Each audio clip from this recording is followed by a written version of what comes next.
Pelantikan Pengurus Majelis Luhur Kepercayaan Terhadap Tuhan Yang Maha Esa Indonesia (MLKI) DKI Jakarta, periode masa bakti tahun 2022 sampai tahun 2027, dilaksanakan di Gedung Pasewakan Bina Budi Kinasih Jalan Keramat 4, Kelurahan Lubang Buaya, Kecamatan Cipayung, Jakarta Timur, Minggu tanggal 16 Oktober tahun 2022. Acara ini dihadiri Ketua Presidium MLKI Pimpinan Pusat Supri Suhartono, bersama Sekretaris Endang Retno Lastani, dan berbagai organisasi yang sudah bergabung di MLKI, AK Perjalanan, Sumara Purbo, Aji Saka, Kejiwaan Ibu Pertiwi, Trisabdo Tunggal, Penghayat Kepercayaan Parmalin, Kapribaden, Sapna Dharma, Sumara, Bejar Budi, Sastra Jendro, Gestika Sampurnan, Sri Murni. Acara diawali dengan doa dan menyanyikan lagu kebangsaan Indonesia Raya, dilanjutkan dengan pengucapan Sila Pancasila. Dalam sambutannya Ketua Panitia menyampaikan bahwa pelantikan ini sudah lama kita tunggu dikarenakan pandemi COVID-19. Semoga dengan terlaksananya kegiatan pelantikan ini bisa untuk menjalankan roda organisasi lebih banyak semakin kompak dan juga mengenai tentang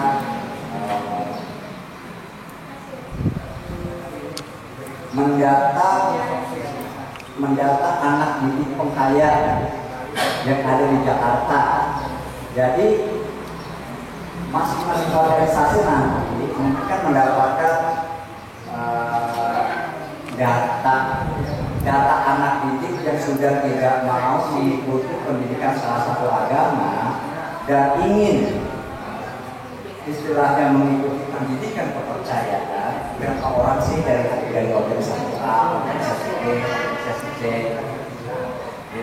Sebelum saya melantik Bapak dan Ibu dari sini akan Bapak sebagai pengurus Majelis Luhur Kepercayaan Terhadap Tuhan Yang Maha Esa Indonesia Provinsi DKI Jakarta. Saya ingin bertanya, apakah Bapak dan Ibu bersedia mengemban tugas tersebut? Bersedia. Saya ulangi. Majelis Luhur Kepercayaan Terhadap Tuhan Yang Maha Esa Indonesia Provinsi DKI Jakarta periode tahun 2022 sampai tahun 2027. Yang pertama, Bapak Yosef Pencoko dari Aji Saka. Yang kedua, Bapak Imam Santoso dari Simuni. Yang ketiga, Bapak Sujono Liento dari Kapribaden. Yang keempat, Bapak Roma Hidayat dari Aliran Kementerian Perjalanan. Dan kelima, Bapak Dikar Sirait dari Parmalin. Untuk sekretaris dan seterusnya.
Esa Indonesia Jakarta melaksanakan musyawarah wilayah yang selama ini tertunda beberapa bulan karena COVID.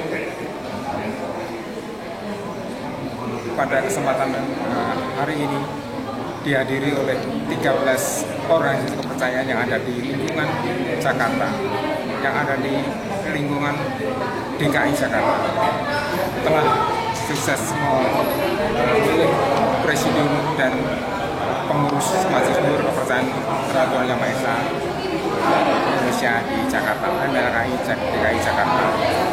Kami berharap pada MLKI provinsi, kabupaten, kota yang masa berlakunya sudah habis, masa baktinya sudah habis untuk melakukan muswil dan musda, sehingga Majelis Luhur Kepercayaan terhadap Tuhan Yang Maha Esa Indonesia bisa lebih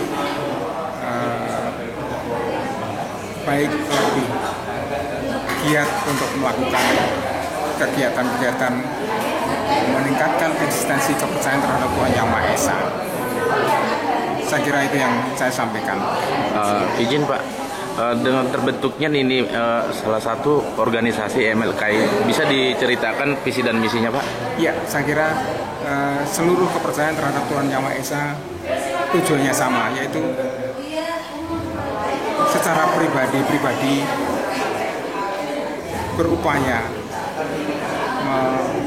melakukan misi kepercayaan, yaitu manunggali kaum Gusti, kemudian sangkan parangtungan, hak sipil penghayat kepercayaan terhadap Tuhan Yang Maha Esa, kemudian pendidikan anak-anak penghayat kepercayaan terhadap Tuhan Yang Maha Esa, perkawinan atau pernikahan penghayat kepercayaan sudah, pemakaman sudah, tetapi hal yang masih perlu diperjuangkan, walaupun sudah ada tapi masih harus disosialisasikan adalah penghayat kepercayaan dengan KTP kepercayaan terhadap Tuhan Yang Maha Esa itu bisa mengabdi sebagai TNI, Polri, dan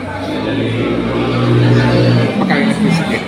Itu yang sedang terus kita sosialisasikan supaya tidak ada kendala, baik itu di daerah maupun di pusat. Untuk saat ini udah berapa organisasi Pak yang ikut bergabung di MLKI ini Pak? MLKI DKI Jakarta itu ada 13 organisasi yang tadi sama-sama mengikuti muswil ini. Tapi di seluruh Indonesia sudah ada 187 organisasi kepercayaan terhadap Tuhan Yang Maha Esa yang menjadi anggota daripada Majelis Luhur Kepercayaan terhadap Tuhan Yang Maha Esa Indonesia. Harapan kedepannya bagaimana Pak untuk kedepannya MLKI ini Pak? Sesuai dengan harapan negara harus melayani penghayat kepercayaan, harus melayani satu orang pun sebagai penghayat kepercayaan. Jadi MLKI yang merupakan mitra dari pemerintah ini harus bekerja keras sehingga semua penghayat kepercayaan di berbagai daerah bisa dilayani. Tugasnya adalah membentuk wadah himpunan ya, organisasi kepercayaan yang baru. Oleh karena itu kemudian terbentuklah MLKI. Nah, tujuannya yang memang supaya eksistensi penghayat kepercayaan terhadap Tuhan Yang Maha Esa itu semakin kuat gitu, untuk melestarikan nilai-nilai kepercayaan terhadap Tuhan Maha Esa yang tersebar di seluruh Indonesia. Kemudian juga dapat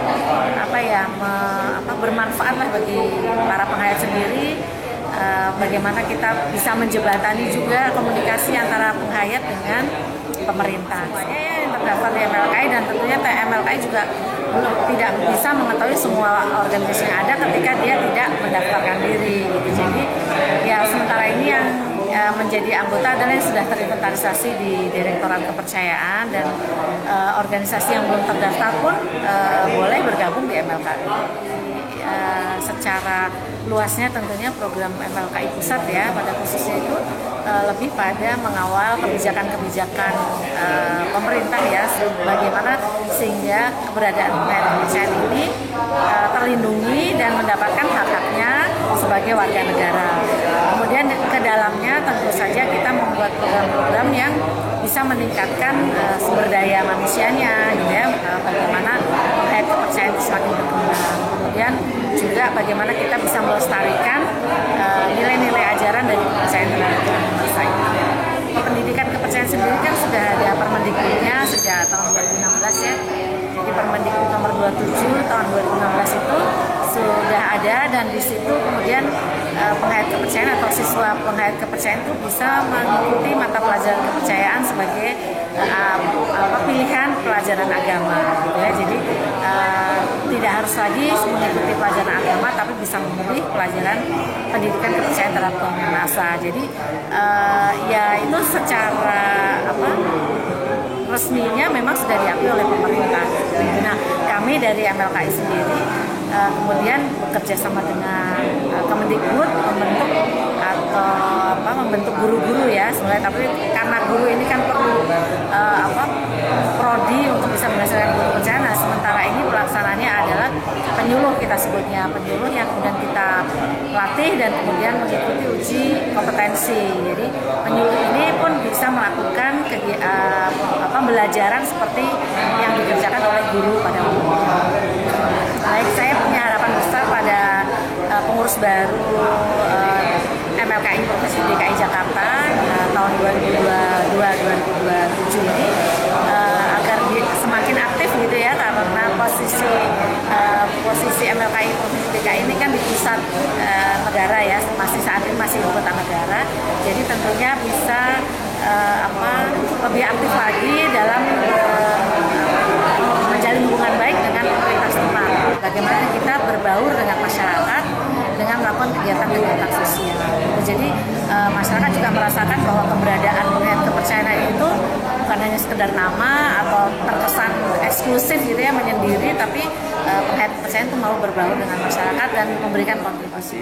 Tentunya saya juga untuk pertama mengucapkan bersyukur kepada Tuhan Yang Maha Esa, yang mana saya masih dipercaya sebagai salah satu ketua presidium di MLKI Jakarta ini.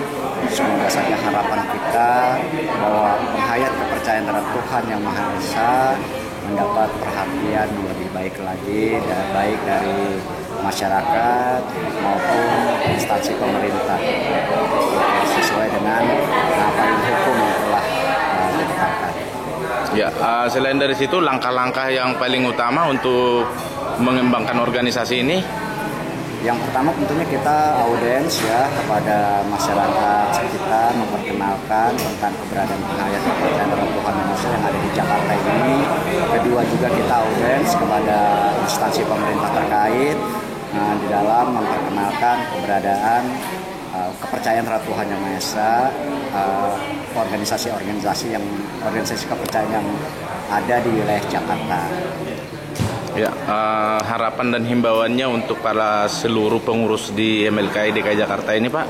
Harapan kepada seluruh pengurus tentunya kita kerjasama yang baik, mengawal tentang undang-undang yang ya intinya payung hukum yang telah ditetapkan oleh pemerintah tentang keberadaan kepercayaan terhadap Tuhan. Ini kita setelah resmi dilantik oleh MLKI pimpinan pusat, berjalan dengan lancar. Puji syukur atas kepercayaan yang sudah diberikan kepada kami pimpinan di MLKI DKI Jakarta Barat, dan saya juga berharap ke depannya semakin mengembang MLKI ini, dan harapan saya juga MLKI ini perlu dibentuk di Provinsi Banten, karena kami dari umat kepercayaan Permalim berada di Provinsi Banten, dan harapan saya sendiri setelah nanti makin banyak anggota yang bergabung, kami akan mendirikan DPW di wilayah Provinsi Banten. Dan memang selama ini kami merasa bersyukur atas kehadiran organisasi MLKI ini. Kami sendiri dari umat Permalim merasa bersyukur banget dan tidak terintimidasi lagi oleh masyarakat sekitar. Kami juga berharap ke pemerintah supaya memberikan ruang kepada penghayat kepercayaan terhadap Tuhan Yang Maha Esa. Kami masih mengenal dan merasakan apa itu ajaran dari para orang tua kami, ajaran dari leluhur kami, itu yang kami teruskan. Bukan, kami sangat berharap di MLKI ini siap membantu, khususnya di DPW dan di wilayah kabupaten ataupun kota siap mendirikan untuk membantu masyarakat ataupun anggota organisasi yang sangat membutuhkan di MLKI. Terima kasih.